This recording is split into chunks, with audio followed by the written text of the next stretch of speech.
আগামী বিপিএল নিয়ে বিশাল পরিকল্পনা করছে ক্রীড়া উপদেষ্টা আসিফ মাহমুদ। বিপিএলের ড্রাফট সিস্টেম বাদ করতে যাচ্ছেন তিনি। আইপিএলে যেমন নিলাম সিস্টেমে প্লেয়ার্স কেনা হয়, তেমন সিস্টেম করতে যাচ্ছেন আসিফ মাহমুদ।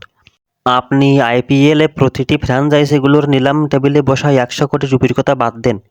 সামান্য শ্রীলঙ্কা প্রিমিয়ার লিগে প্রতি বছর 5 কোটি টাকা নিয়ে নিলামে বসছে প্রতিটি দল, এবং খুব সুন্দর সিস্টেমে নিজেদের পছন্দমতো ক্রিকেটারকে বাজেট অনুযায়ী বিট করে কিনে নিচ্ছেন।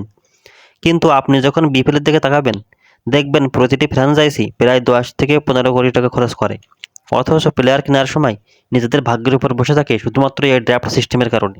গতকাল অর্থাৎ 19শে আগস্ট যখন বিসিবি কার্যালয়ে প্রদর্শন করতে এসেছিলেন আসিফ মাহমুদ, তখন বিপিএলের এই নিলাম পদ্ধতি নিয়ে নিজামুদ্দিন চৌধুরীর সঙ্গে আলোচনা করে গেছেন।